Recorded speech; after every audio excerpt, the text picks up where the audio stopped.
Hey everyone, welcome to Geeking Out with MellyMel. I'm Melissa. Today I have a crystal video for you guys. This is a video that I have been wanting to make for a while. Today we'll be talking about the differences between Nuummite, Arfvedsonite, and Labradorite. Stay tuned.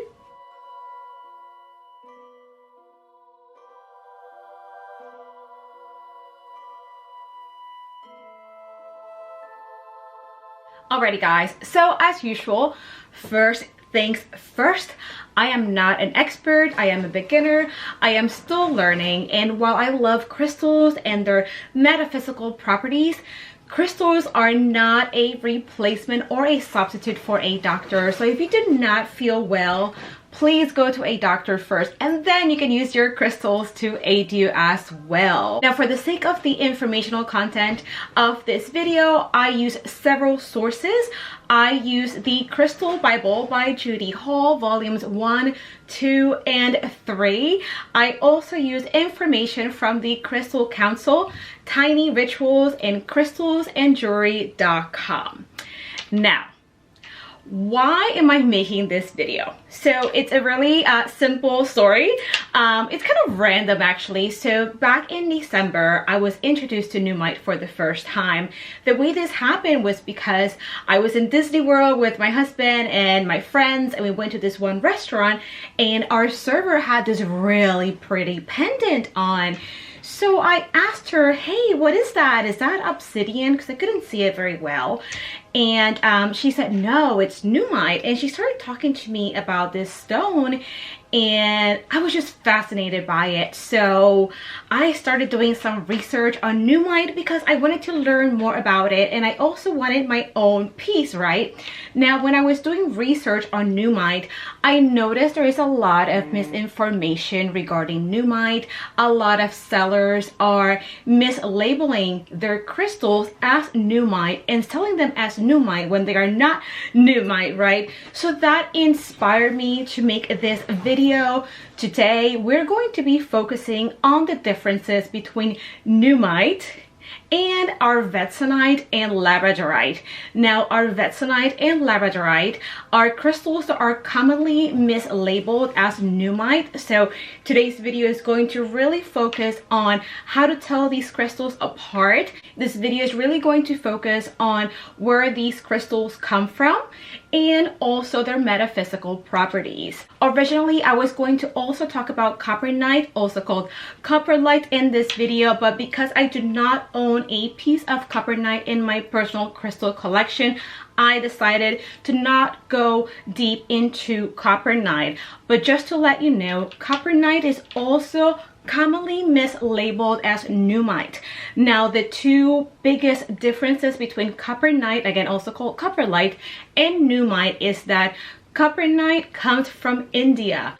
Another thing is that Coppernite is a dark stone just like Nuummite, and its flashiness is really well described as just copper specks on the crystal. We're going to talk about Nuummite towards the end of this video, but Nuummite's flashiness looks more like a meteor shower or even fireworks on the crystal. And again, Coppernite, it just really looks like copper specks all over the crystal. So those are the two biggest differences, I would say, between Coppernite and Nuummite. Today I am going to start talking about Labradorite because out of the crystals that I'll be talking about today, Labradorite is the most common.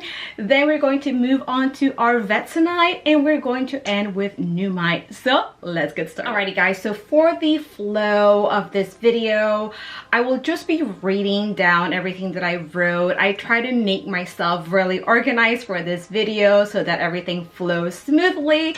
So if you see me looking down, it's because I am reading at what I put together. So again, we're going to start talking about Labradorite. Here I have a rough piece of Labradorite, which, as you can see, has that flashiness to it. I also have a tumbled piece, or two tumbled pieces of Labradorite here. I'll show you close-ups in just a second. And I have this other piece right here. It's like a little labradorite heart. Super cute. So let's start talking about labradorite. Labradorite is a feldspar, or it belongs to the feldspar family. And one of its main things is it's labradorescence, right? Like this luminescence on it. Labradorite has different flashy colors. So it can flash blue, green, yellow, orange, red, or even purple. There's also a type of like whitish labradorite. Actually, fun fact, rainbow moonstone is a type of feldspar, so it actually falls under the labradorite family. And I actually did a video on types of moonstone, so if you guys want to check it out, it's right here. I also want to thank everybody that has liked my moonstone video, commented on it, shared it. It has received a ton of love, so thank you so much for that. I really put these videos together because I just want to share my knowledge with you guys, and if you guys find any of this helpful, then I've just really done what I set myself to do, right? I've accomplished what I wanted to do. But going back to labradorite, labradorite is a stone that is typically found in the US, also Canada, Madagascar, Russia, Norway, and the UK. Now there's also a variety of labradorite which has the entire color spectrum on it, and that is called spectralite. So spectralite is a type of labradorite, and that's typically found in Finland. Labradorite is good for anxiety because it reminds you that you have the power to talk yourself down from any situation. It's a really good mood stabilizer. Also, labradorite is highly mystical and protective. It deflects unwanted energies from the aura and prevents energy leakage. It also aligns the physical and etheric bodies to help you access spiritual purpose. It stimulates intuition and psychic gifts. And it also helps banish fears and insecurities and psychic debris from previous disappointments. Labradorite is a really useful companion when you're going through change, and it helps impart strength and perseverance while you're going through these changes.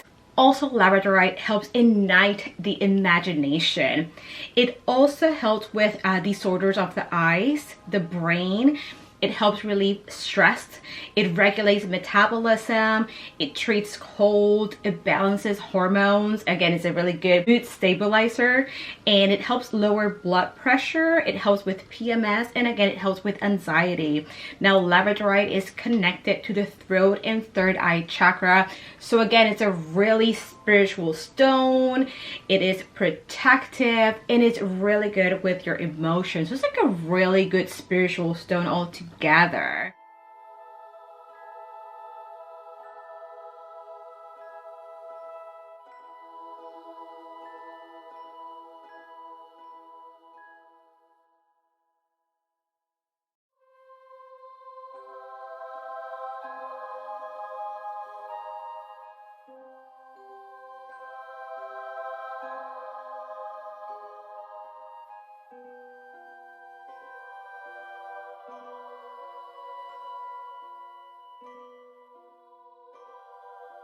All right, so now let's move on to Arfvedsonite. So Arfvedsonite, it's a rare sodium amphibole.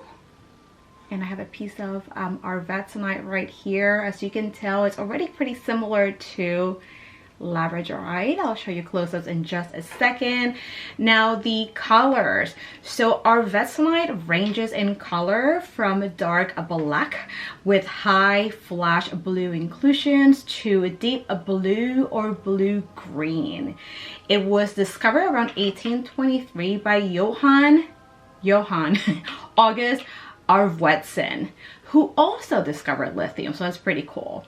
Now, where can you find Arfvedsonite? So the place where you can typically find Arfvedsonite, or let me rephrase that, the places where Arfvedsonite comes from would be Antarctica, China, Canada, Malawi, Russia, Greenland, New Zealand, Norway, and the US. Now let's talk about some of the properties of Arfvedsonite. Arfvedsonite is capable of calming your emotional body. It is perfect in times of distress where one must be an adult and handle responsibility with a poker face. This kind of makes me think of perhaps maybe someone that works for 911, like a dispatcher, right? Like you get these calls and it's like a distress moment, but you need to be able to keep it together and just put your poker face on and then just kind of continue carrying on, because you cannot let those distressful moments just really affect you. So that's really a stone that is really good for that. Another thing that Arfvedsonite can help you with is really helpful when it comes to transitions of any kind. So it has that kind of like in common with Labradorite, which is really good when it comes to assisting in changes. So Arfvedsonite can also help with any kind of transitions. Also, Arfvedsonite is the stone of birth, death, and rebirth. Now we see that theme again really present here. Also, Arfvedsonite removes energy blockages in the physical or subtle bodies. It also allows for the divine light to flow through your soul and fill it with wisdom and positive energy. And this connection to the metaphysical world really enables your soul to become whole and satisfied. So again, another really spiritual stone. Also, Arfvedsonite enables you to look past your inhibitions and doubt so that you can focus on improving yourself in a skill of your own choosing. It provides you with this constant reassurance. Even if you fail at something the first time, this stone gives you that confidence and that reassurance that you are going to make it. It's like this family member or this best friend that's like, yeah, you got this, you can do it. And it helps you remove any kind of self-doubt that can actually be your undoing. So this is the I got you, you got this stuff. Also, Arfvedsonite helps your mind formulate a clear vision of how to turn your dreams into reality. So it's another stone that really helps with manifestation. Also, it can lift off the feelings of depression and anxiety by sucking out all the negative energy within you and replacing it with positivity. It helps develop psychic visions and sharpens your intuition. It also helps you adapt under difficult and new situations.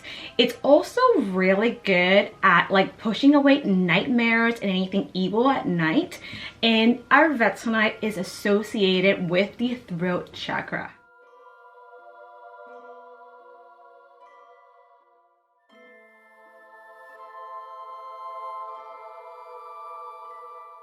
And now let's talk about Nuummite. Here I have my only piece of Nuummite, which is this beautiful pendant that my husband got me for Christmas. This is from a store called, I believe it's the Oracle Cat on Etsy. It is from Pennsylvania. Now, Nuummite is a very rare metamorphic rock. It is the oldest mineral discovered. It is estimated to be around 3 billion years old. Nuummite is made up of anthophylite and goethite. So those are the two minerals that kind of make up Nuummite. Now let's talk about the color. It's commonly black or very dark brown, and it has an iridescent spectral color that can show a variety of gold, blue, copper, purple, silver, green, and violet when it comes to like the color spectrum throughout. Also, the flashes here, they flash in like sprays, like I said earlier, like a meteor shower or even fireworks. Now, where does Nuummite come from? It comes from Greenland. Now, it gets its name because it's really from a place called Nuuk, I believe that's how you pronounce it, in Greenland. Now, they do say you can also find Nuummite at the Yukon River in Canada, in Converse County, Wyoming. And it is also said that you can also find it in Finland, but mainly Nuummite comes from Greenland. Now, let's talk about the metaphysical properties. So Nuummite bridges the spiritual and physical realms together. It unlocks one's third eye and activates your own unique psychic abilities. So here we have that psychic abilities and intuition theme within all of these flashy stones. Also, Nuummite is a powerful protective talisman that can shield one from negative energy, black magic, evil deities, and curses or spells. Also, Nuummite replenishes one's aura with purifying energy that will help clear one of any negative vibrations that may be attached to one's etheric body. Now, Nuummite is associated with the third eye, the solar plexus, and the root chakra. Something really interesting when I was doing research for this is that Nuummite is called the Sorcerer's Stone, which is so cool. It has nothing to do with Harry Potter, unfortunately. Actually, the Sorcerer's Stone is supposed to be, well, the one from Harry Potter, if I'm not mistaken. It's a man-made red stone. And Nuummite is definitely not red, but when it comes to, again, the crystals, metaphysical properties, mythology, all that good stuff, Nuummite is really considered the Sorcerer's Stone. It is protective against ill wishing and psychic manipulation. It restores energy or power that's been depleted by karmic debt or other causes, and clears blockages, including those that are self-imposed. Also, Nuummite can help with insomnia, stress, degenerative diseases. It can also help with headaches, insulin regulation, eyes, brain, kidneys, and nerves. Also, Nuummite can enhance memory and mental activity, improve speech, and reduce anxiety and stress. Also, Nuummite will bring you good luck and increase the wonderful synchronicities in your life.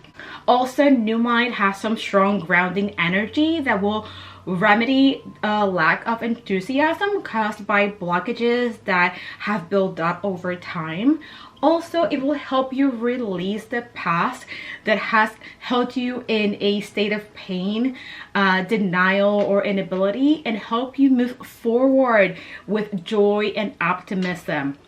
Nuummite will protect you from emotional vampires, and it is really a loving but powerful stone that will support you as you leave the past behind and work on your present so that you can enjoy a bright tomorrow.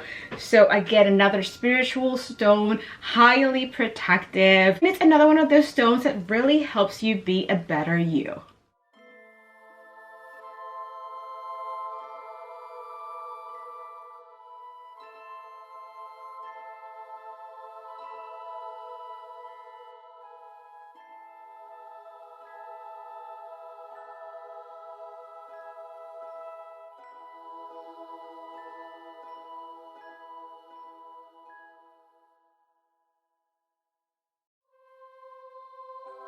And that's it, you guys. I hope this video has been helpful and informational for you. Let me know in the comments down below if you have any of these stones.